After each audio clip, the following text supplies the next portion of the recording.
Hello friends, कैसे हैं आप सभी लोग। एक बार फिर से वेलकम है दीपा एकेडमी पर, जहां हम आपको बिहार बीएड एंट्रेंस एग्जाम 2025 के लिए टीचिंग एप्टीट्यूड की पूरी तैयारी करवा रहे हैं।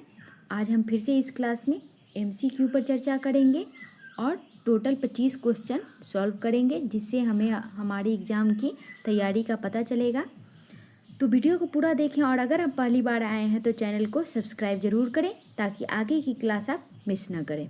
तो चलिए शुरू करते हैं आज की क्लास। एक बार फिर से आपको याद दिला दे रहे हैं कि आपका एग्ज़ाम 28 मई को है, जिसमें आपको रिपोर्टिंग टाइम 8:30 बजे तक सेंटर पर पहुंच जाना है। साथ में 2 passport size photo, 2 admit card का कॉपी और आधार कार्ड लेकर जाना है। तो चलिए देखते हैं आज का पहला क्वेश्चन। तो पहला क्वेश्चन है हमारे स्क्रीन पर, एक अच्छे शिक्षक की सबसे महत्वपूर्ण विशेषता क्या है। एक अच्छे शिक्षक की सबसे महत्वपूर्ण विशेषता क्या है। तो ऑप्शन देखते हैं। पहला ऑप्शन है समय की पाबंदी, ऑप्शन बी है संप्रेषण कौशल, ऑप्शन सी है विषय का ज्ञान और ऑप्शन डी है धैर्य। तो इसका राइट आंसर हो जाएगा ऑप्शन सी, विषय का ज्ञान। सी विल बी राइट आंसर। अगला क्वेश्चन देखते हैं। अगला क्वेश्चन है हमारे स्क्रीन पर, विज्ञान पढ़ाने के लिए सबसे उपयुक्त विधि कौन सी है। विज्ञान पढ़ाने के लिए सबसे उपयुक्त विधि कौन सी है। तो व्याख्यान विधि है, प्रदर्शन विधि है, कहानी विधि है, परियोजना विधि है। तो इसका राइट आंसर हो जाएगा ऑप्शन बी। विज्ञान पढ़ाने के लिए सबसे उपयुक्त विधि कौन सा है। तो प्रदर्शन विधि है। B will be right answer. अगला क्वेश्चन देखते हैं। क्वेश्चन नंबर 3, आधुनिक शिक्षा का जनक किसे कहा जाता है। आधुनिक शिक्षा का जनक किसे कहा जाता है। रूसो को कहा जाता है, फ्रॉबेल को कहा जाता है, जॉन ड्यू को कहा जाता है, कोमेनियस को कहा जाता है। तो इसका राइट आंसर क्या हो जाएगा। इसका राइट आंसर हो जाएगा ऑप्शन डी, कोमेनियस को। D will be right answer. आप लोग ज़रूर बताइएगा कि 25 क्वेश्चन में से आपका कितना सही हो रहा है, क्योंकि एग्ज़ाम के लिए तो अभी टाइम है नहीं, तो जितना हो सके एमसीक्यू सॉल्व कीजिए। अब हम क्वेश्चन 4 देखते हैं। एक अच्छा शिक्षक हुआ है जो अधिक गृह कार्य देता है, छात्रों को प्रश्न पूछने के लिए प्रोत्साहित करता है, और ऑप्शन सी है केवल पाठ्यक्रम पढ़ाता है, और ऑप्शन डी है छात्रों के प्रति कठोर होता है। तो केवल यहाँ पे लगा है, ये तो पहले ही कट जाएगा, और यहाँ पे कठोर भी है, ये भी निगेटिव है, तो ये भी कट जाएगा। अधिक गृह कार्य देता है, नहीं, बच्चों को ज़्यादा प्रेशर नहीं देना है। तो यहाँ पे राइट आंसर हो जाएगा छात्रों को प्रश्न पूछने के लिए प्रोत्साहित करता है। तो B will be right answer. अगला क्वेश्चन देखते हैं। क्वेश्चन नंबर 5 है हमारे स्क्रीन पर, शिक्षण का मुख्य उद्देश्य क्या है। शिक्षण का मुख्य उद्देश्य क्या है। छात्रों को परीक्षा पास कराना, तथ्यों से मस्तिष्क भरना, छात्रों को सीखने का तरीका सिखाना, छात्रों को अनुशासन में रखना। तो इसका राइट आंसर कौन सा हो जाएगा। ऑप्शन सी, छात्रों को सीखने का तरीका सिखाना। सी विल बी राइट आंसर। अब हम अगला क्वेश्चन देखते हैं। क्वेश्चन नंबर 6, माइक्रो टीचिंग का मुख्य उद्देश्य क्या है। माइक्रो टीचिंग का मुख्य उद्देश्य क्या है। प्रशासनिक प्रशिक्षण, अनुशासन बनाए रखना, शिक्षक प्रशिक्षण, पाठ्यक्रम विकास। तो माइक्रो टीचिंग का मुख्य उद्देश्य क्या होगा। इसका राइट आंसर हो जाएगा ऑप्शन सी, शिक्षक प्रशिक्षण। सी विल बी राइट आंसर। अब हम अगला क्वेश्चन देखते हैं। क्वेश्चन नंबर 7, निम्न में से कौन सा शिक्षण अधिगम प्रक्रिया का हिस्सा नहीं है। यहाँ पे नहीं पूछा गया है, निगेटिव पूछा जा रहा है इस क्वेश्चन में। निम्न में से कौन सा शिक्षण अधिगम का प्रक्रिया का हिस्सा नहीं है। तो ऑप्शन देखते हैं। योजना बनाना, मूल्यांकन करना, रिपोर्टिंग करना, और ऑप्शन डी है विज्ञापन करना। तो इसका राइट आंसर हो जाएगा ऑप्शन डी, विज्ञापन करना। शिक्षण अधिगम का प्रक्रिया नहीं है, विज्ञापन करना। D will be right answer. अगला क्वेश्चन देखते हैं। क्वेश्चन नंबर 8, प्रभावी शिक्षण में सम्मिलित है नोट्स लिखवाना, एक तरफा संप्रेषण, छात्रों की सक्रिय भागीदारी, केवल पाठ्य पुस्तकों का प्रयोग। केवल लगा हुआ है, पहले ही इसको कट कर देंगे इस ऑप्शन को। अब हमें ए, बी और सी में से आंसर ढूंढना है। प्रभावी शिक्षण में सम्मिलित है नोट्स लिखवाना, ये सही है। एक तरफा संप्रेषण नहीं हो सकता, दोनों तरफ से संप्रेषण होगा। यहाँ पे बी भी कट जाएगा। ऑप्शन सी, छात्रों की सक्रिय भागीदारी। अब हमें ए और सी में से ढूंढना है, तो इसका राइट आंसर हो जाएगा option C. C will be right answer. Notes लिखवाने से ज़्यादा बेहतर ऑप्शन है सी, छात्रों की सक्रिय भागीदारी। तो सी विल बी राइट आंसर। अगला क्वेश्चन देखते हैं। क्वेश्चन नंबर 9 है हमारे स्क्रीन पर, शिक्षण के कौन से क्षेत्र में विद्यार्थियों के दृष्टिकोण, रुचि और मूल्यों को शामिल किया जाता है। शिक्षण के कौन से क्षेत्र में विद्यार्थियों के दृष्टिकोण, रुचियों, मूल्यों को शामिल किया जाता है? संज्ञानात्मक क्षेत्र में, मनोमोटर क्षेत्र में, प्रभावात्मक क्षेत्र में, संवेदनात्मक क्षेत्र में। तो इसका राइट आंसर कौन सा हो जाएगा?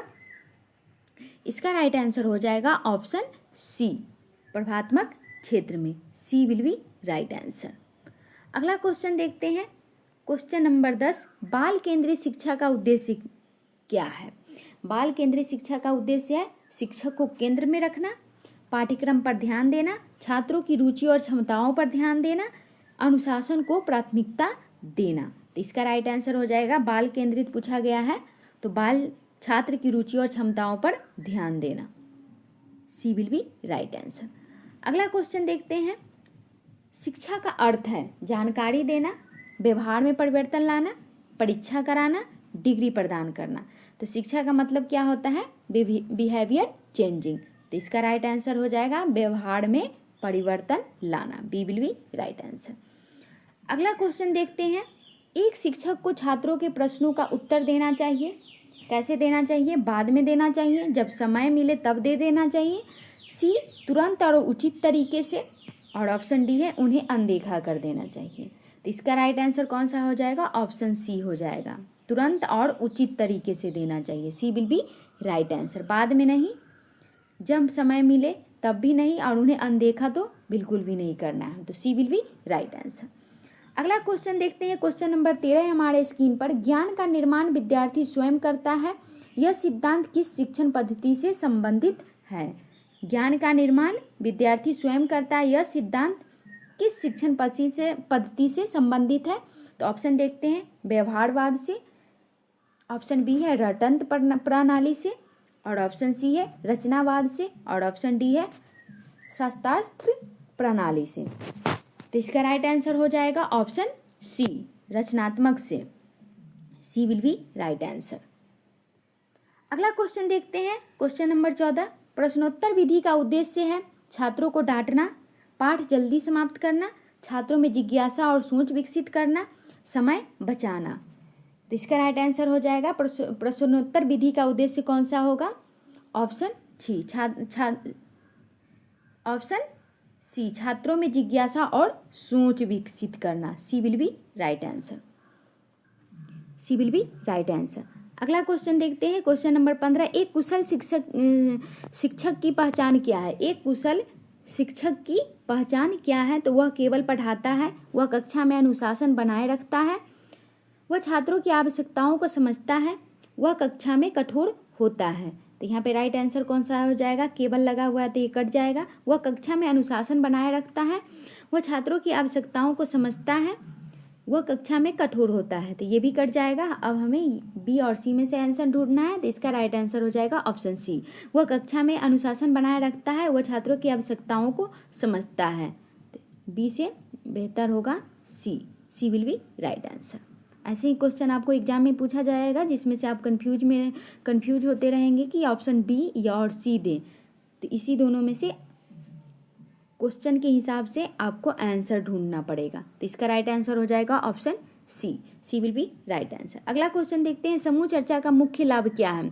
समय की बचत, एक तरफा संवाद, विचारों का आदान प्रदान, पढ़ाई से छुट्टी। तो इसका राइट आंसर हो जाएगा, समूह का चर्चा का मुख्य लाभ क्या होता है? तो ऑप्शन सी, विचारों का आदान प्रदान। समूह चर्चा में हम क्या करते हैं? हम अपने विचारों को एक दूसरे के साथ साझा करते हैं और फिर हमारे विचार को सामने वाला समझकर उससे उसका फीडबैक देता है। तो सी विल बी राइट आंसर। अगला क्वेश्चन देखते हैं, क्वेश्चन नंबर 17, शिक्षा मनोविज्ञान का मुख्य उद्देश्य है छात्रों की परीक्षा लेना, छात्रों की समस्याओं को समझना, ऑप्शन सी है पाठ्यक्रम तैयार करना, और ऑप्शन डी है शिक्षकों की भर्ती करना।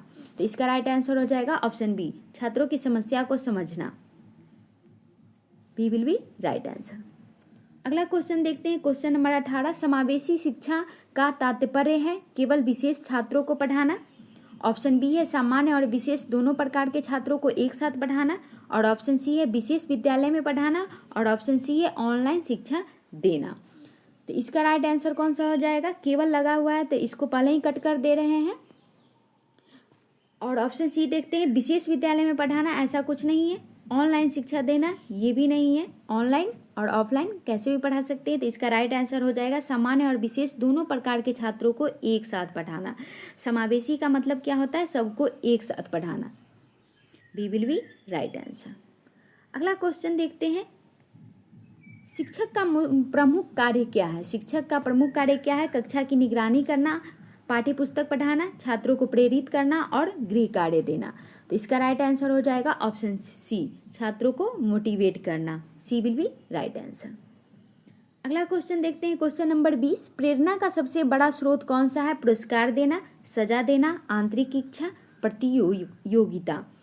तो पुरस्कार ये भी नहीं होगा, सजा देना ये भी नहीं होगा और प्रतियोगिता प्रतिस्पर्धा ये भी नहीं होगा, आंतरिक इच्छा इंटरनल मोटिवेशन होगा। सी विल बी राइट आंसर। अगला क्वेश्चन देखते हैं, क्वेश्चन नंबर 21, सकारात्मक सुदृढ़ीकरण का अर्थ है।